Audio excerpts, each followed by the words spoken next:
Bienvenidos a nuestra inmersión de hoy, amigos. Nos adentramos en un capítulo de la historia que a mí al menos me produce escalofríos solo de pensarlo. Entiendo. Hablamos de la hambruna de Bengala de 1943. Un auténtico infierno en la tierra para millones de personas. Sí, una tragedia de una magnitud pavorosa. Una región conocida por su fertilidad. Exacto. De repente azotada por una hambruna que se cobró millones de vidas. ¿Cómo es posible? Una pregunta que nos obliga a ir más allá de la superficie, ¿verdad? Eh. A simple vista podría parecer un desastre natural, una fatalidad del destino. Claro. Pero al profundizar en los detalles, al analizar el contexto histórico, empiezan a surgir sombras, dudas, incógnitas que nos llevan a cuestionar la versión oficial, la narrativa simplista. Totalmente. Y es ahí donde nuestro viaje de hoy adquiere un cariz más oscuro, más misterioso. Sin duda. Porque lo que a primera vista parece un desastre natural podría ser en realidad, y agárrense bien amigos, un genocidio encubierto. Un genocidio silenciado por la historia oficial. Una verdad incómoda que ha permanecido oculta durante demasiado tiempo. Exacto. Y es nuestro deber como exploradores del pasado arrojar luz sobre estas tinieblas y revelar lo que realmente ocurrió en Bengala en aquel fatídico año de 1943. Totalmente de acuerdo. Para empezar a desentrañar este misterio, debemos situarnos en el contexto histórico. Claro. Estamos en plena Segunda Guerra Mundial.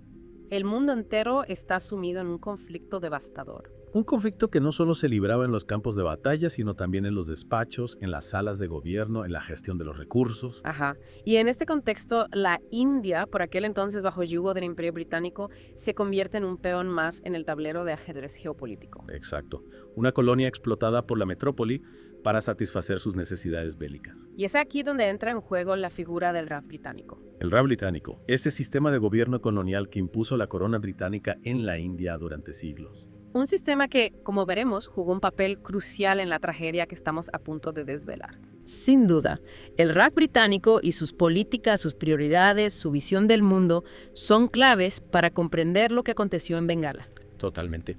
Y una de las primeras claves que nos encontramos es la política de no intervención que aplicó el gobierno británico en relación al suministro de alimentos en Bengala. Una política que a priori podría parecer lógica en tiempos de guerra, donde los recursos son escasos y deben gestionarse con sumo cuidado. Claro. Pero que en el caso de Bengala adquiere un cariz siniestro cuando descubrimos un detalle escalofriante. Cuéntanos. Mientras millones de bengalíes morían de hambre, el gobierno británico no solo no enviaba ayuda alimentaria a la región, sino que exportaba millones de toneladas de arroz desde Bengala hacia otros destinos. ¿Cómo? Espera. ¿Me estás diciendo que mientras la población bengalí se moría de hambre, los británicos exportaban alimentos desde la región? Exactamente. Pero, ¿en qué cabeza cabe semejante barbaridad? ¿Cómo se justifica eso? Esa es la pregunta del millón, ¿verdad? ¿Dónde estaban las prioridades del Raj británico? ¿En la guerra, en sus intereses geoestratégicos o en el bienestar de la población que teóricamente estaba bajo su protección? Pues visto lo visto, no parece que el bienestar de los bengalíes fuera una prioridad para los británicos precisamente. No, desde luego. Y si a esto le sumamos las políticas de racionamiento que impusieron los británicos durante la guerra, el panorama se vuelve aún más desolador. Explícanos eso de las políticas de racionamiento. Pues básicamente el gobierno británico implementó un sistema para controlar la distribución de alimentos y otros recursos esenciales. La idea era priorizar el abastecimiento del ejército británico y de la población de la metrópoli. O sea que los bengalíes quedaban relegados a un segundo plano. Exacto. Sus necesidades, sus vidas, no contaban a la hora de repartir los recursos. Y claro, con esta combinación explosiva con la exportación de alimentos por un lado y el racionamiento por otro, la hambruna en Bengala era casi inevitable. Una hambruna que se cobró la vida de entre 3 y 4 millones de personas. 3 y 4 millones, una cifra que cuesta asimilar. Imaginemos el horror, la desesperación, la agonía de millones de personas muriendo de hambre mientras las autoridades británicas miraban hacia otro lado. Una auténtica masacre silenciosa. Y lo más terrible es que, como decíamos antes, no fue un simple desastre natural. No lo fue. Fue una hambruna provocada, exacerbada por las políticas del Raj británico. Por la indiferencia, por la negligencia, por la crueldad de un imperio que antepuso sus intereses a la vida de millones de seres humanos. Y lo más indignante es que, ante la creciente crisis, la respuesta inicial de los líderes británicos fue la negación. La negación. Sí, se negaron a reconocer la magnitud de la tragedia, minimizaron el problema. ¿Y cómo es posible negar algo tan evidente? millones de personas muriendo de hambre. Pues parece ser que para el gobierno británico era más importante mantener la imagen del imperio, evitar el escándalo, que salvar vidas humanas. Y no solo negaron la crisis, sino que además bloquearon la ayuda humanitaria internacional. Sí, impidieron que llegaran alimentos y medicinas a Bengala. ¿Pero por qué? ¿Con qué objetivo? Algunos historiadores apuntan a que el gobierno británico temía que la ayuda humanitaria debilitara su posición en la región. O sea que preferían dejar morir a millones de personas antes que ceder un ápice de su control sobre la India. Esa es la terrible conclusión a la que nos llevan los hechos. Y en este contexto emerge la figura de Winston Churchill, el primer ministro británico durante la guerra. Un personaje controvertido, sin duda. Un personaje cuyas decisiones en relación a la hambruna de Bengala son, cuanto menos, escalofriantes. Se dice que Churchill minimizó la gravedad de la crisis, llegando incluso a culpar a las propias víctimas. Para las víctimas. Pero ¿cómo es posible? Pues hay una cita atribuida al Churchill que resume a la perfección su actitud. A ver, cuéntanos. Se dice que Churchill dijo, y cito textualmente, «Odio a los indios. Son un pueblo bestial con una religión bestial.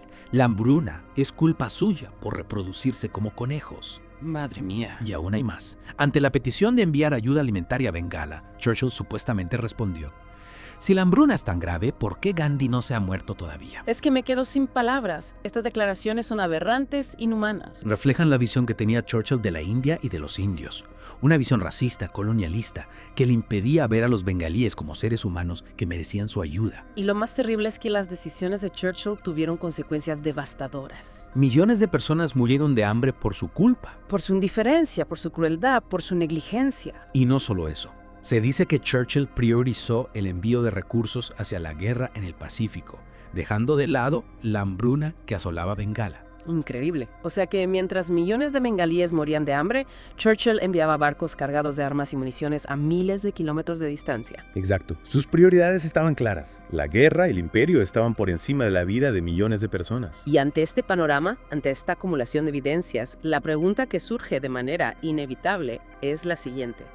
¿Podemos considerar la hambruna de Bengala como un genocidio? Es una pregunta difícil, compleja, pero que debemos plantearnos si queremos comprender en toda su magnitud la tragedia que estamos analizando. Porque no estamos hablando de un simple desastre natural. No, estamos hablando de una hambruna provocada, exacerbada por las políticas del Reich británico. Por la negación, por el bloqueo de la ayuda humanitaria, por la indiferencia de los líderes británicos. Y por las decisiones de un hombre, Winston Churchill, que antepuso sus intereses a la vida de millones de personas. Y muchos historiadores, analizando los hechos, las evidencias, las declaraciones de la época, no dudan en calificar la hambruna de Bengala como un genocidio. Un genocidio encubierto, silenciado por la historia oficial, pero que no podemos olvidar. Un genocidio que dejó una profunda cicatriz en la historia de la India, en la memoria del pueblo bengalí. Una herida abierta que aún hoy sigue sangrando. Y el legado de esta tragedia se puede ver en muchos aspectos de la vida en la India actual. Por ejemplo, la hambruna de Bengala fue uno de los factores que impulsó el movimiento por la independencia de la India. Claro, después de vivir una experiencia tan traumática, de ser abandonados a su suerte por el Imperio Británico, muchos indios se dieron cuenta de que la única solución era romper con el yugo colonial. Exacto. La hambruna de Bengala fue un punto de inflexión en la historia de la India. Un punto de no retorno. Y el recuerdo de esta tragedia sigue vivo en la memoria colectiva del pueblo bengalí. Se transmite de generación en generación. Como una advertencia, como un recordatorio de lo que puede ocurrir cuando el poder se ejerce sin compasión, sin humanidad. Cuando los intereses políticos y económicos se anteponen a la vida de las personas. Y la hambruna de Bengala no es un caso aislado. Por desgracia. A lo largo de la historia hemos visto muchos ejemplos de hambrunas provocadas por la acción humana. Hambrunas que se podrían haber evitado si los gobernantes hubieran actuado con responsabilidad, con humanidad. Y el caso de Bengala nos debe servir como una lección, como una llamada de atención. Para que no olvidemos lo que ocurrió. Para que luchemos contra la injusticia, contra la desigualdad, contra la indiferencia. Para que nunca más se repita una tragedia como la hambruna de Bengala. Amigos, la historia de la hambruna de Bengala es un capítulo oscuro, terrible de la historia de la humanidad. Pero es una historia que debemos conocer, que debemos recordar. Para que aprendamos de los errores del pasado. Para que luchemos por un futuro más justo, más humano, más solidario. Y con esto, amigos, llegamos al final de nuestra inmersión de hoy. Ha sido un viaje intenso, desgarrador, pero necesario. Esperamos que esta inmersión les haya hecho reflexionar sobre las consecuencias del colonialismo, sobre la importancia de la justicia social, sobre la necesidad de luchar contra la indiferencia. Y que les inspire a seguir investigando, a seguir aprendiendo, a seguir luchando por un mundo mejor. Muchas gracias por acompañarnos en esta profunda inmersión en la historia. Hasta la próxima. Adiós, amigos.